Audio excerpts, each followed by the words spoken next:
Assalamualaikum warahmatullahi wabarakatuh. Selamat pagi, salam sejahtera buat kita semua. Hai sahabat podcast, saat ini kami Ima Ahyani, penyuluh kantor urusan agama Kota Lahat, dan teman saya Fitri Fauzia, juga penyuluh agama Kota Lahat.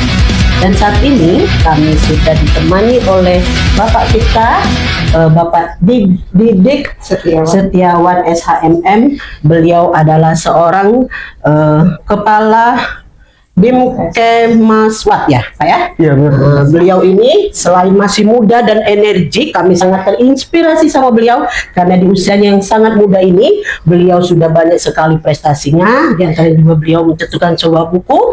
Nanti kita berbincang-bincang sama beliau, berdialog langsung dengan beliau. Semoga apa yang kita tuangkan hari ini dapat kita bermanfaat untuk masyarakat pada umumnya ya. Amin, amin. Oke, saya bacakan dulu biodata beliau. Izin Bapaknya. Silakan Ibu.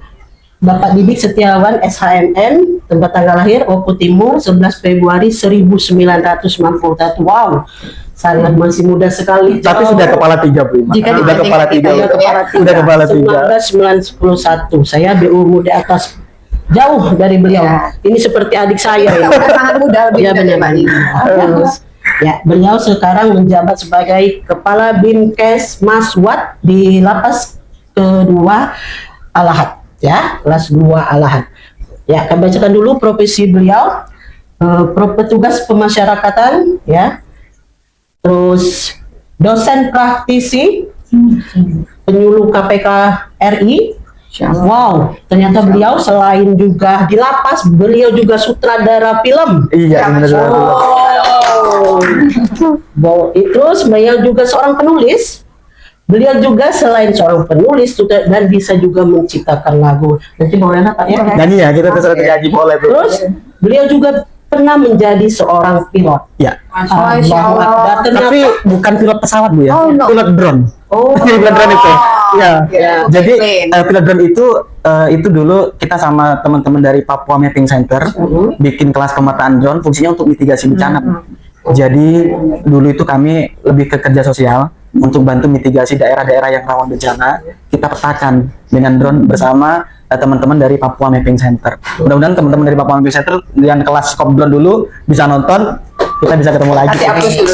dari Papua Berarti Mapping. benar ya sahabat podcast kantor urusan agama Kota Lahat. Tamu kita hari ini sangat-sangat istimewa, energik dan semangat. Semoga kedepannya bisa mencetuskan karya-karya beliau. Amin, amin, amin. Terima kasih. Itulah tadi sahabat podcast kantor urusan agama Lahat. Kami sudah membacakan biodata beliau yang sangat istimewa sekali dan kami pun merasa tersanjung sekali dengan kehadiran Bapak. Iya, sama-sama Bu ya. Ingin ikut ya pun insya Allah ya, Ya. bisa ikuti jejak beliau ya. Amin, amin ya Allah. Mudah-mudahan kita Bunda Fitria bisa Iya. juga terinspirasi dengan beliau. Iya. Baiklah Pak Didik, kita mulai saja dialog kita pada hari ini dan ini akan dipandu langsung oleh teman saya Bunda Fitri Fauzia. Silakan Bunda Fitri. Izin Bapak, terima Ibu. kasih atas waktu yang telah diberikan pada kesempatan pagi hari ini. Salam sejahtera untuk kita semua dan sehat selalu untuk Bapak maupun Amin. kita yang berada di sini maupun pemirsa yang ada di luar sana. Baiklah Bapak Didik, atas waktu yang telah diberikan, mungkin dalam keadaan yang sekarang kita sambil berbincang-bincang walaupun nyantai ya Pak ya, nggak Nyantai, apa-apa nyantai. ya. Alhamdulillah kami juga sebagai penyuluh dari keagamaan Islam ini telah diberikan kesempatan untuk membagikan atau memberikan ilmu yang kami punya untuk masyarakat lapas pembinaan. Alhamdulillah kesempatan itu telah diberikan kerjasama MOU-nya Pak ya dari pihak lapas maupun pihak Kemenak. Nah dalam hal ini Pak ingin kami berbincang-bincang. Mungkin selama Bapak di sana atau tugas di sana kan mempunyai kisah-kisah atau yang Suka menjadi duka inspiratif ya. Bapak, kisah pembinaan rohani di balik Ruji itu gimana? Bisa mohon diceritakan kepada pemirsa di sana, kita pengen mendengarkan Iya. kesediaannya Bapak. Terima kasih Bu Fitria. Jadi Iya. memang kalau bicara tentang lapas, tentu kita akan bicara tentang sejarahnya dulu. Iya, sejarah. Jadi dulu masyarakat itu lebih mengenal tentang istilah itu penjara gitu Bu ya. Jeruji Penjara, ya. jeruji besi gitu ya, betul, jeruji kayak besi. gitu. Nah, dimulai tahun 1965 itu dari konsep dari Menteri Kehakiman waktu itu Dr. Saharjo, itu konsep penjara itu dirubah. Jadi konsep penjara itu dirubah menjadi lembaga pemasyarakatan. Jadi dia lebih fokusnya itu para warga binaan masyarakat yang terkena pidana itu dikasih bekal pembinaan untuk bisa dapat lagi kontribusi kembali gitu. Jadi tujuannya udah bagus banget nih untuk pembinaan. Meskipun kita tahu bersama bahwa lapas itu nggak bisa diri sendiri loh Bu. Jadi kita harus gandeng banyak, salah satunya juga dengan bersama Kementerian Agama Ya, alhamdulillah. untuk program pembinaan mental dan spiritual. Iya. Seperti itu Bu Fitri. Iya, berarti alhamdulillah Pak ya, kami juga sebagai tim dari Kemenak, khususnya penyuluh yang terjun langsung ke lembaga permasyarakatan khususnya binaan perempuan, kami kan sebagai penyuluh. Oh iya Bu, siap benar-benar. Itu udah merasakan dengan mereka juga istilah timbal balik ke kami, ada yang saling sharing atau cerita, atau kami juga memberikan inspirasi atau motivasi kepada warga lapas binaan yang Putri. Ya alhamdulillah. Baiklah Pak, untuk yang berikutnya mengenai program keagamaan itu permasyarakatannya binaan khusus lembaga permasyarakatan kelas 2A. kelas 2A itu mohon dijelaskan gimana Pak? Jadi memang kalau untuk di lapas itu, untuk pembinaan itu kita bagi dua Bu. Dibagi dua. Jadi dari yang pertama itu pembinaan kepribadian dan pembinaan kemandirian. Itu untuk bekal keterampilan. Nah, seperti apa Skill kalau ya, Pak, ya, ya, Pak, ya? jadi keterampilan. Jadi seluruh warga binaan itu wajib diberi bekal, Bu. Jadi untuk modal ketika mereka nanti keluar bebas. Nah, dan untuk yang pembinaan spiritual itu di ranahnya di pembinaan kepribadian. Apa aja sih pembinaan kepribadian? Orang bertanya nih, pembinaan kepribadian apa saja tuh? Nah, yang pertama itu lebih ke ketakwaan kepada Tuhan Yang Maha Esa yang pertama. Jadi seluruh warga binaan itu dibagi untuk beragama. Jadi warga binaan di lapas itu punya yang kita sebut punya dua hak, Ibu. Yang pertama itu hak dasar dan yang kedua itu hak bersyarat. Jadi kalau hak dasar itu apa? Hak dasar itu ya tadi dia harus memeluk agama dan kepercayaan yang kita beri akses untuk itu, dan untuk pendidikan kita wajib memberikan pendidikan, termasuk juga untuk pelayanan kesehatan. Kesehatan Nah, diberikan ya Pak. jadi itu wajib. Jadi memang pemerintah sudah sebegitu aware untuk para warga binaan.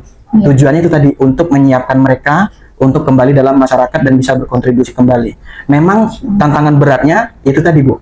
Kita tidak bisa sendirian berdiri, kita tidak bisa berjuang sendiri, harus terlibat seluruh aspek elemen masyarakat. Tidak hanya dengan mitra, tapi juga perlunya peran masyarakat. Karena memang berat bagi di lapas itu adalah merubah stigma masyarakat. Jadi stigma tentang mantan narapidana itu memang akan sulit diterima. Nah, itu menjadi tantangan bagi kita semua agar para warga binaan ini bisa punya kepercayaan diri. Itu dari mana? Dari bekal keterampilan dan dari pembinaan kepribadian yang secara kontinu berkelanjutan. Seperti itu. Ya, baik. Ya alhamdulillah Pak ya, berarti di binaan lapas itu mereka baik yang perempuan maupun laki-lakinya diberikan skill ya. Ya, Jadi wajib, mungkin dia wajib. mengembangkan ini nanti Banyak. ya. Iya, bisa mengembangkan. Jadi dari mulai proses awal warga binaan itu masuk, itu kita lakukan asesmen Ibu tentang potensi minat dan bakatnya. Penelusuran ya. Iya, jadi kita asesmen. Jadi warga binaan ini gimana sih potensi minat bakatnya gitu. Tapi nggak berarti terus dikembangkan bakat yang salah Bu ya. Misal, Iya. oh kemarin bobol nih, maling. Jadi terus bekalnya untuk keterampilan nggak seperti itu. Jadi misal keterampilan yang lain, meskipun memang tidak bisa kita anggap itu sukses tanpa adanya kerjasama dari pihak yang lain gitu. Terutama juga keluarga. Banyak di antara warga binaan itu kalau di istilah di lapas itu yang nggak pernah dibesuk. Itu istilahnya itu ini warga binaan mati bin nih Bu. Kasihan ya, Pak, ya, kasihan ya. Jadi ada yang kadang joke yang sering terkenal itu, tolong dong kuburan itu setahun sekali itu disiani gitu Bu. Kami yang di lapas itu tolong dikunjungi. Nah, memang kita juga berharap keluarga itu peduli Iya betul. untuk para warga binaan. Bahkan jangan ditinggal. Kadang apa yang membuat mereka nggak bisa bertahan di luar, keluarganya itu nggak bisa menerima.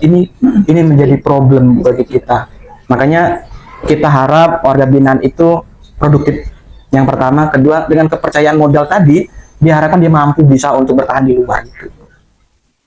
Iya, Pak. Jadi sedih dengar Bapak Didik ngomong seperti itu karena miris. Nggak kenapa ada warga binaan di lapas kadang nggak dibesuk. Iya, ada besok Bu. Kita sebenarnya walaupun kita nggak merasa punya keluarga seperti maksudnya sedih lah dalam arti Sedih, gimana benar. kalau kita posisinya Benar. nggak terpuruk ditambah lagi. Nggak terpuruk lagi. Benar Bunda Fitri, kita pun minggu kemarin, ya, alhamdulillah Pak Didi juga menyaksikan bahwasanya di binaan lapas itu khususnya untuk yang perempuan, kami sudah menerima sebuah souvenir yang sangat Iya, penting sekali. dari Kami pribadi ya, Bu, pribadi, ya? benar, dari pribadi pun kami belum tentu bisa untuk membuat. Bikin kerajinan ya. Kami memberi support kepada mereka kalau bahwasanya biarpun kita di dalam kita masih bisa terinspirasi untuk lebih baik lagi, dan mudah-mudahan kedepannya setelah keluar dari lapas bisa untuk lebih baik lagi. Iya. Memang kadang-kadang kita terdengar mereka cerita curhat tidak pernah dikunjungi Ada. sehingga kami berpesan mereka kita jangan seuzon sama perlu ada didamping. Mungkin kalau misalnya yang jauh mungkin karena keadaan Benar Ibu, ya, kadang-kadang. untuk mengunjungi selalu mungkin tidak mungkin ya Pak ya. Tapi kita ikhtiar terus, semoga saja apa yang kita alami selama ini bisa diubah saatnya nanti, dan semoga saja pelajaran-pelajaran pembinaan yang dari Kementerian Agama sangat bermanfaat dan kedepannya bisa mereka berikan di masyarakat. Benar Bu, jadi memang sudah di pemasyarakatan sendiri itu yang ditekankan pertama itu setiap warga binaan itu yang pertama itu harus mengakui kesalahan. Setelah dia Perfeksi, mengakui ya. kesalahan, dia nanti komitmen untuk tidak mengulangi lagi. Betul. Setelah tidak mengulangi lagi, baru nanti dia akan berkontribusi. Jangan terbolak-balik Bu, kalau terbolak-balik nggak bisa nih. Dia akan berkontribusi tapi tidak mengakui kesalahan. Ada nggak Pak? Ada yang nggak ngaku salah? Ada loh Bu. Bahkan sampai pidananya habis, ada salah satu warga binaan itu kasus pembunuhan ini Bu, saya cerita. Jadi yang bersangkutan tuh sampai balik bebas itu tetap meyakini bahwa dia tidak pelaku pembunuhan.